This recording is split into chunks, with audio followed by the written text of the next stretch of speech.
आपका बच्चा एफएससी के सेकेंड ईयर में है या A2 का एग्ज़ाम देने वाला है।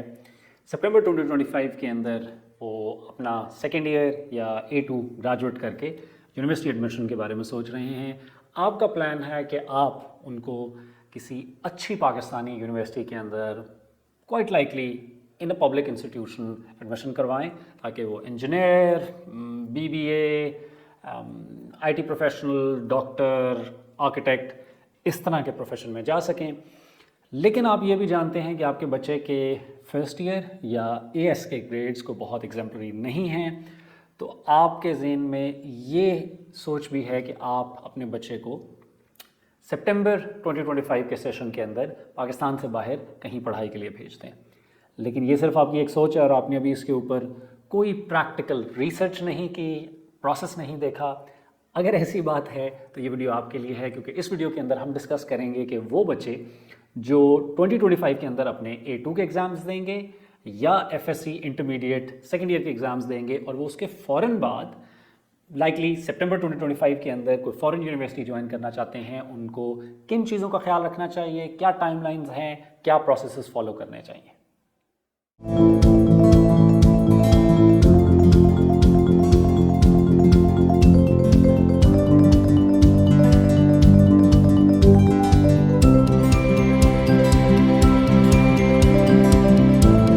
Welcome back.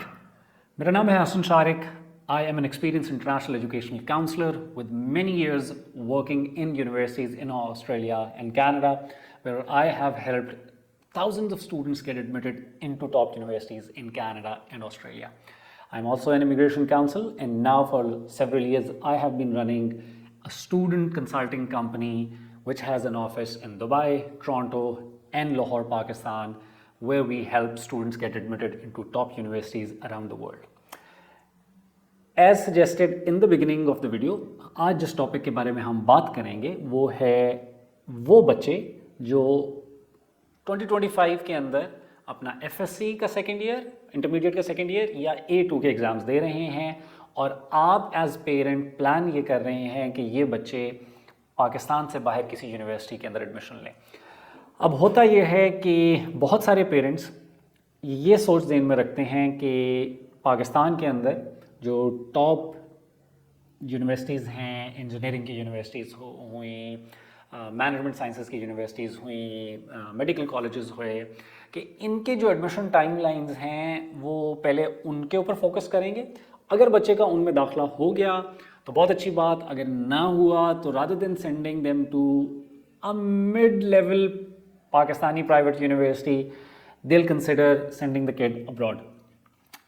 इस सोच के अंदर वो ये समझते हैं कि जो टाइमलाइंस जो वो पाकिस्तानी पब्लिक यूनिवर्सिटीज़ की, टॉप रैंक पब्लिक यूनिवर्सिटीज़ के लिए फॉलो कर रहे हैं, उनको वही टाइमलाइंस फॉलो करनी होंगी for foreign universities as well. लेकिन this is not true.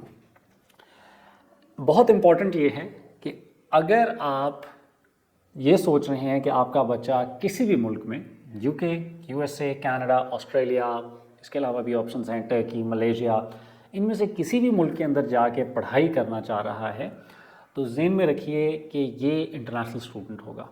International student को न सिर्फ एडमिशन के लिए अप्लाई करना होता है, बल्कि एक और बहुत इंपॉर्टेंट स्टेप होता है कि इंटरनेशनल स्टूडेंट को वीज़ा के लिए भी अप्लाई करना होता है, और वीज़ा की प्रोसेसिंग इटसेल्फ एक टाइम लेती है। और इसी चीज़ को सामने रख के most of the universities around the world जहाँ पे इंटरनेशनल स्टूडेंट्स एक बड़ी तादाद में जाते हैं, these universities have an early admission cycle या timeline for international students, और आपको इसका ख्याल रखना पड़ेगा। So, सबसे पहले ज़हन में ये कर लीजिए कि UK, USA, कनाडा, इन तीनों के admission cycle, admission timelines similar हैं।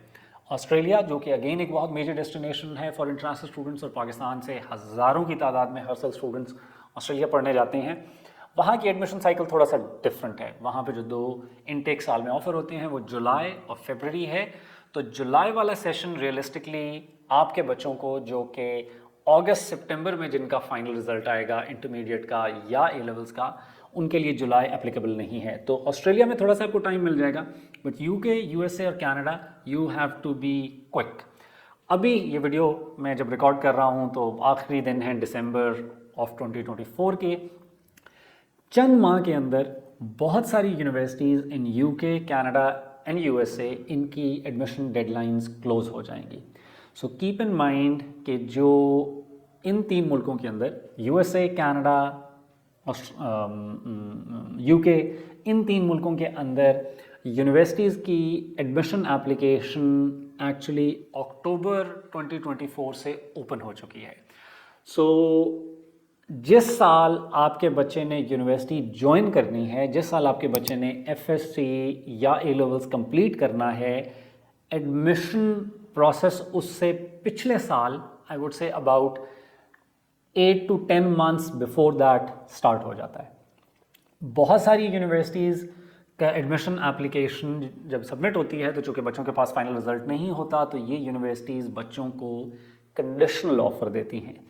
इसका तरीका ये होता है कि जो उनका फर्स्ट ईयर का रिज़ल्ट है इंटरमीडिएट में या एएस का रिज़ल्ट है, प्लस जो उनके इंटरनल रिज़ल्ट हैं, अगर इंटरमीडिएट है तो उसके साथ होप सर्टिफिकेट है, अगर ए लेवल्स है तो स्टेटमेंट ऑफ प्रेडिक्टेड ग्रेड्स है फ्रॉम द स्कूल, इसकी बेस के ऊपर, और अगर आईबी है तो अगेन आईबी प्रेडिक्टेड है, इसकी बेस के ऊपर एडमिशन डिपार्टमेंट किसी भी यूनिवर्सिटी का असेस करके बच्चे को कंडीशनल ऑफर दे देता है with the expectation that they will stay around the predicted grades, या जो उनके फर्स्ट ईयर के ग्रेड्स हैं उसके आसपास ही उनका सेकेंड ईयर का रिजल्ट भी रहेगा।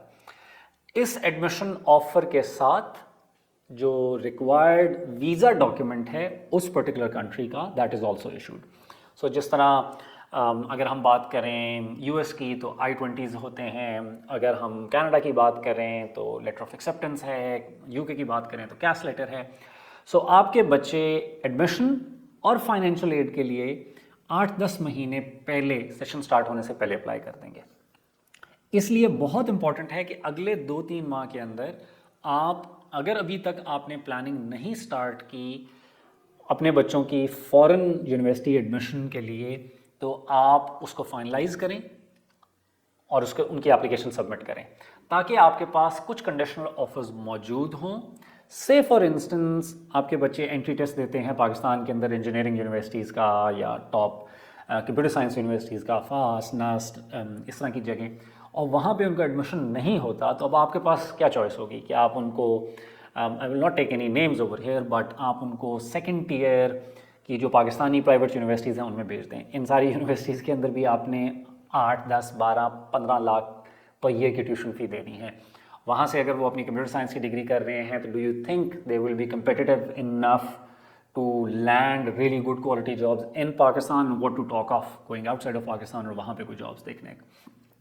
तो अगर आपका बच्चा ये जो टॉप टियर यूनिवर्सिटीज़ हैं इनका एडमिशन टेस्ट देता है और उसमें उसका एडमिशन नहीं हो पाता, तो अब चूँकि आपने जैन, फेब, मार्च अप अंटिल अप्रैल यूके, यूएसए, कनाडा की यूनिवर्सिटीज़ में एडमिशन एप्लीकेशन सबमिट की हुई होंगी, तो आपके बच्चे के पास कुछ कंडीशनल ऑफर्स होंगी।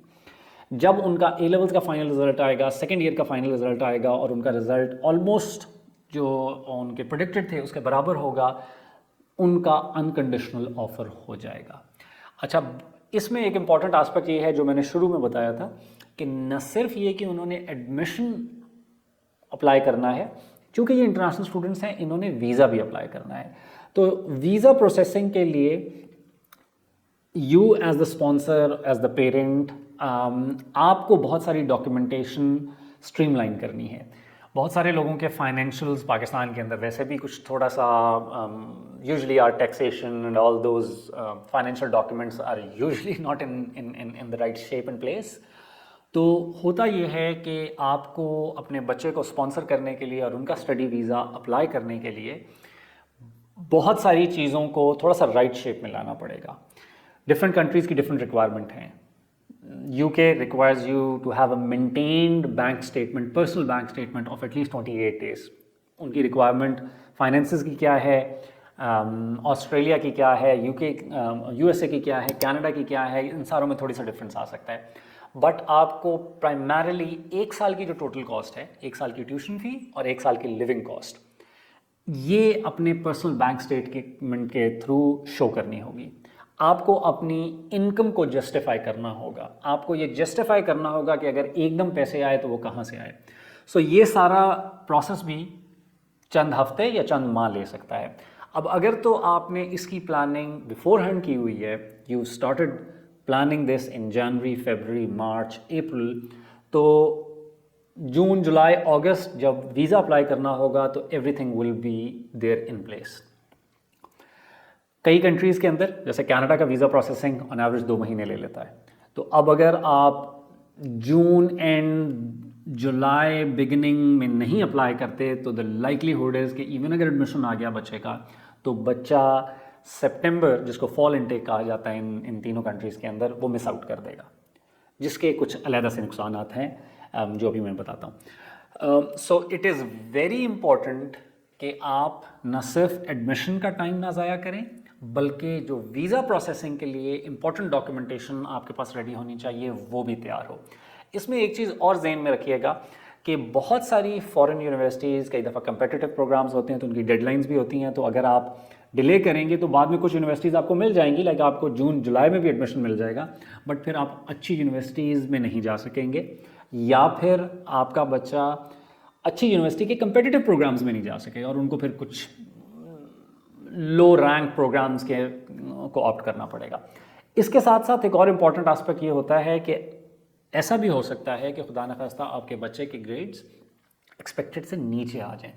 अगर ऐसा केस है तो फिर एक ऑप्शन होती है फाउंडेशन की। फाउंडेशन की ऑप्शन में आपका बच्चा इन्हीं यूनिवर्सिटीज़ के अंदर पढ़ेगा, अच्छी गुड क्वालिटी यूनिवर्सिटीज़, बट पहला साल foundation year, diploma year, UTP stage 2, whatever they call it, उसको वो मिलेगा जो बैचलर्स का फर्स्ट ईयर होगा, अनटिल अनलेस के बच्चे के ग्रेड्स बहुत ही बुरे हैं।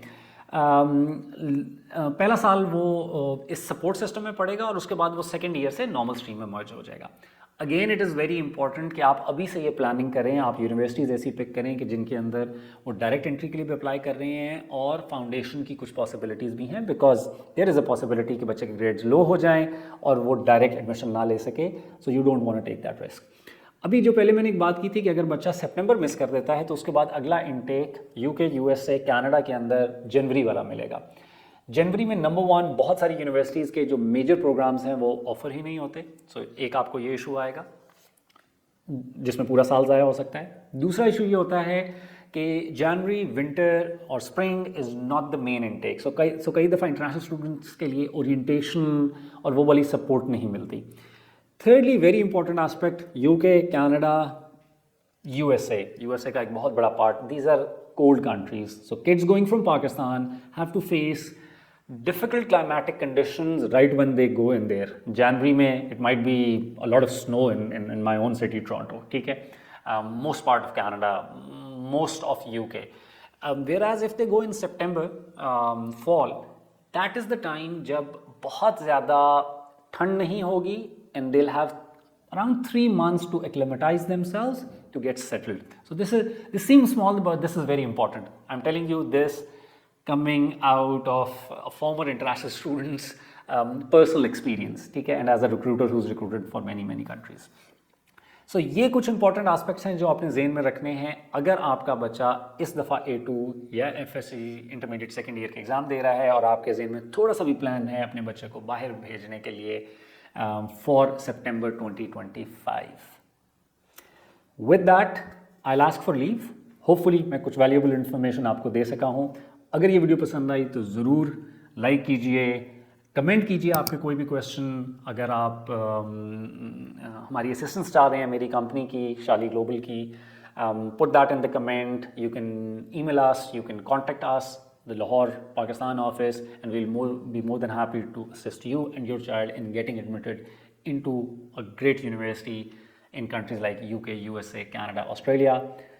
We'll meet again with another video. Till then, take care. Bye-bye.